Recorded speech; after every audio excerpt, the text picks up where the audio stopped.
former President Uhuru Kenyatta's family. Former First Lady Ngina Kenyatta. President Uhuru Kenyatta's childhood driver. Uhuru Kenyatta's brother, Uhuru Kenyatta. For decades, the name Kenyatta has been deeply rooted into the fabric of Kenya's national identity, a symbol of freedom, leadership, and independence.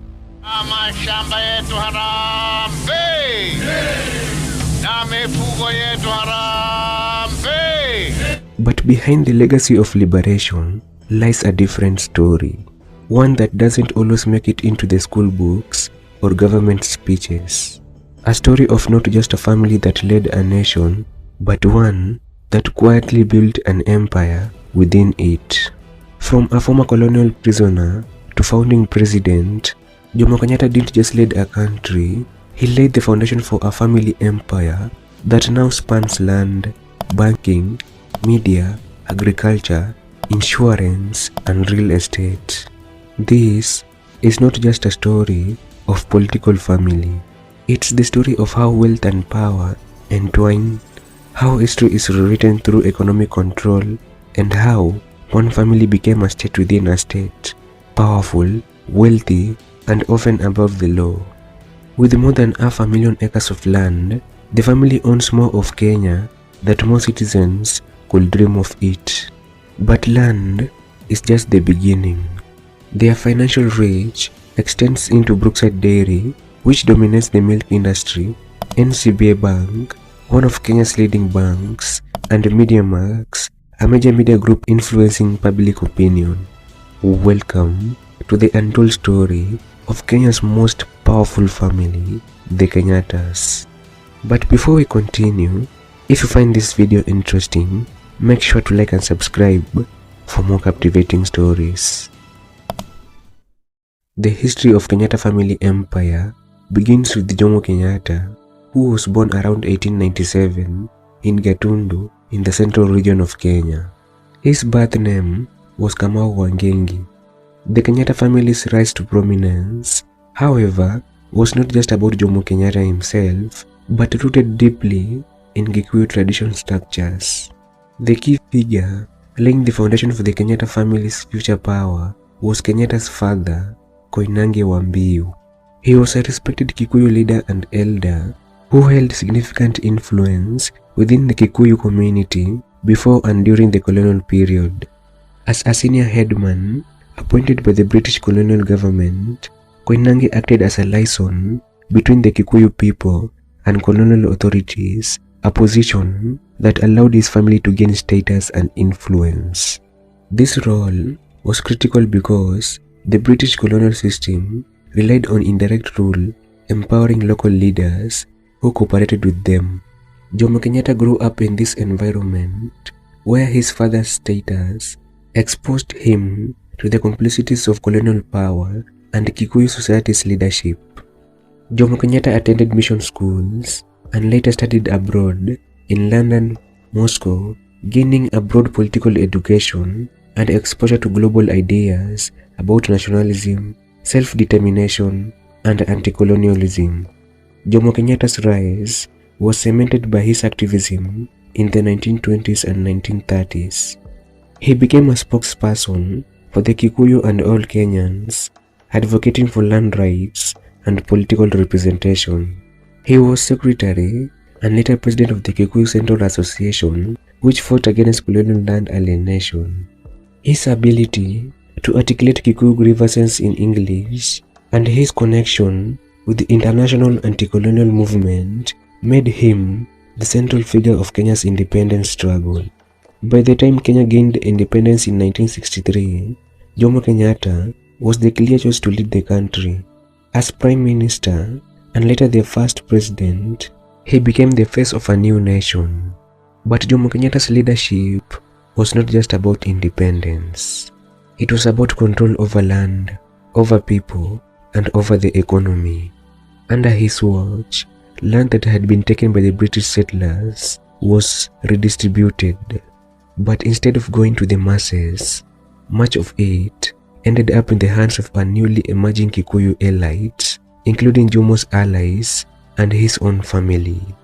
This was the birth of what many would later call the Mount Kenya Mafia, a tight circle of politically connected businessmen and landowners with enormous influence.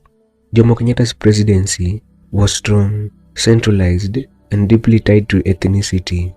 Critics were silenced, opponents sidelined, and institutions built to serve power, not to challenge it. By the time he died in 1978, Jomo Kenyatta had created not just a presidency, but a system that merged politics with family and legacy with wealth. After his death, power passed to his vice president, Daniel Arap Moi, from the Kalenjin community. Many of Jomo Kenyatta's Kikuyu loyalists expected to control Moi behind the scenes, but they were wrong. Moi quickly moved to consolidate power through a mix of populism and authority, ushering in 24-year rule. During this time, the Kenyatta family stepped away from the limelight politically. They did not challenge Moi's authority. Instead, they focused on building their business empire. The quiet expansion was strategic. By avoiding open confrontation with Moi, the Kenyattas preserved their wealth and influence while positioning themselves for a future political return. As Moi approached retirement, he made a bold and expected move. He endorsed Uhuru Kenyatta, Jomo Kenyatta's son, as his successor. Uhuru was relatively inexperienced politically. His background was elite, educated at Amherst College in the US and managing family businesses, but he had never been elected to office. Moi's endorsement shocked the political establishment. Many saw it as an attempt to install a puppet he could control from behind the scenes. In the 2002 election, Uhuru ran as KANU's candidate against Mwai Kibaki's National Rainbow Coalition, NARC. He lost decisively. Despite the loss, Uhuru's name recognition and lineage made him a political heavyweight overnight. He entered the parliament and began climbing the political ladder. When Kibaki won, he brought Uhuru into government, where he held key portfolios, including finance and deputy prime minister. In 2007, Kenya's election ended in chaos. Post-election violence claimed over 1,000 lives. Uhuru Kenyatta and William Ruto, then on opposite political sides, were both accused of inciting ethnic violence and taken to the International Criminal Court, ICC.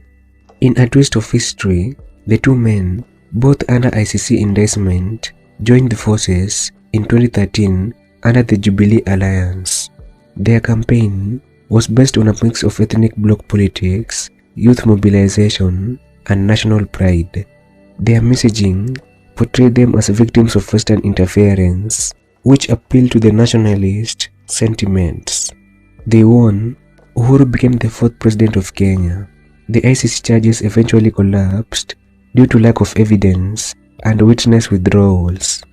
During his presidency, the Kenyatta family deepened their hold on both economic and the state. Massive infrastructure projects like the Standard Gauge Railway were launched. Foreign direct investment, especially from China, poured into the country.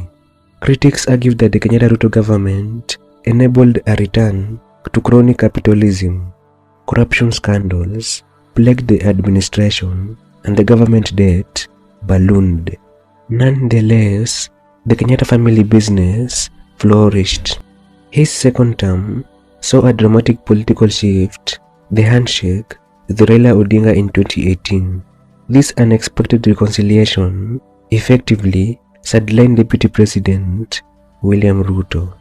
Their handshake birthed the Building Bridges Initiative, BBI, a proposed constitutional amendment that would have restructured the executive and potentially extended elite power sharing.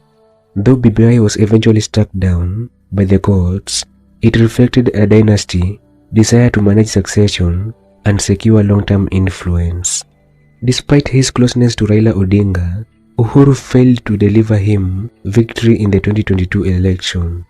William Ruto, the sidelined deputy ran a populist campaign portraying himself as a hustler against the dynasties. Ruto won, marking the first time a sitting president's preferred candidate lost in Kenya's history. Yet, despite losing state power, the dynasty's foundations remained strong. Kenyatta family empire have also built one of the most powerful and diversified private business empires in East Africa. At the heart of their economic ventures is Brookside Dairy, East Africa's largest milk processing company. Founded in early 1990s, Brookside started as a modest milk processor but quickly expanded, acquiring competitors like Ilara, Delamere, and Molo Milk. With a commanding share of Kenya's dairy market, the company collects milk from thousands of farmers and supplies millions of liters daily across the region. Its reach doesn't stop at Kenya's borders. Brookside operates in Uganda, Tanzania, and Ethiopia. A significant milestone came when global giant Danone acquired a 40% stake, elevating Brookside from a local player to a regional powerhouse. In banking, the Kenyatta family's influence runs deep through NCBA Group, a financial giant formed after the merger of Commercial Bank of Africa and NIC Bank. Commercial Bank of Africa was historically associated with the family and catered to high net worth individuals and large institutions. With the formation of NCBA, the bank became a major force in Kenya's financial sector. Through its partnership with Safaricom, it pioneered M-Shwari, a digital lending and saving product that revolutionized mobile banking in Kenya. NCBA now operates in several African countries, further cementing their family's presence in the financial world. Their grip on media is equally strategic. Through MediaMax Network Limited, the family built a media house that runs K24, Kameme TV, Milele FM, and the People Daily newspaper. These platforms played a critical role in shaping public opinion during politically sensitive times.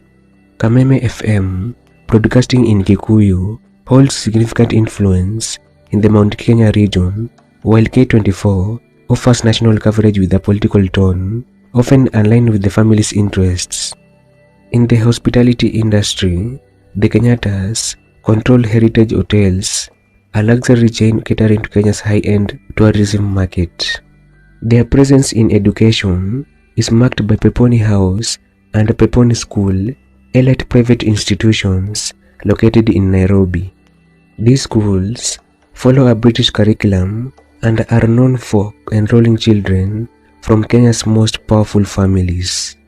In the manufacturing sector, the family owns Timeless Sales Limited, a sawmill and timber processing company based in Elbagon. It produces plywood, timber, and other wood products in construction and furniture making. In pharmaceuticals, they are linked to Better Healthcare International, a manufacturer of over-the-counter medicine and consumer health products. Better Healthcare produces a wide range of tablets, syrups, and medical supplies for the East African market. And behind all these ventures lies the family's greatest asset, land. The Kenyattas are among the largest private landowners in Kenya. Their vast estates spans hundreds of thousands of acres across Laikipia, Nakuru, the Rift Valley, and the coastal region. Some of these lands are for commercial agriculture and ranching, while others sit strategically near urban centers primed for future real estate developments. From milk to money, media to mansions, the Kenyatta family has built one of Africa's most influential private empires, rooted in politics but thriving in the boardroom. Mama Ngina Kenyatta, Kenya's former First Lady and Matriarch of the Kenyatta family, is a figure cloaked in both reverence and mystery. While her public image has been often one of grace and quiet dignity, behind the scenes, She has long been a powerful force, playing a vital role in shaping the Kenyatta's family's economic and political dynasty. She has protected the family's business unity. You see, Jomo Kenyatta had multiple wives and children. Division could have fractured the empire. Mama Ngina became the glue mediating disputes, managing inheritances, and making sure every move was aligned with the long-term preservation of wealth. In many ways, she wasn't just a mother. She cultivated strong relationships with the powerful families, the Mois, the Buitos, the Muhohos, creating a network of elite trust and mutual support. Through Catholic institutions and cultural associations, she kept a close eye on the shifting political winds, sometimes intervening quietly when family interests were at stake. While the media only focuses on her wealth and elegance, the real story is her power, silence, consistent, and deeply rooted. She represents a kind of leadership rarely documented but profoundly effective, matriarchal power that shapes decisions across generations without needing to make noise. Without Mama Ngina, there will be no Kenyatta Empire as we know it. She didn't just inherit the legacy, she protected it, expanded it, and passed it on. The Kenyatta family name has long been tied to power, politics, and wealth in Kenya. But a new generation is quietly stepping forward, not with campaign posters or press conferences, but through private boardrooms, digital investments, and philanthropic strategies. Their approach is subtle, polished, and far more modern than the legacy they have inherited. Ngina Kenyatta, the only daughter of Uhuru Kenyatta, carries not just the name of her iconic grandmother, but also the expectations of legacy and reinvention. Educated abroad and rarely seen in the public eye, Ngina has become a symbol of the family's next phase, refined, global, and impact-driven. She has taken interest in philanthropy and is said to be involved in shaping the Kenyatta Foundation's future. Her recent marriage to Alex Mwai from another well-connected business family signals a consolidation of elite interests that may quietly shape Kenya's upper class for years to come. But the biggest shift is in the direction the family is heading. The younger Kenyattas are not chasing the traditional center of power. They are turning towards sectors like renewable energy, private equity, and digital finance. They are also investing in startups, venture capital projects, and logistics infrastructure, areas critical to Africa's next economic leap. Politically, the new generation is keeping its distance. They are betting on legacy, not popularity. The Kenyatta name may be quieter than before, but it's far from fading.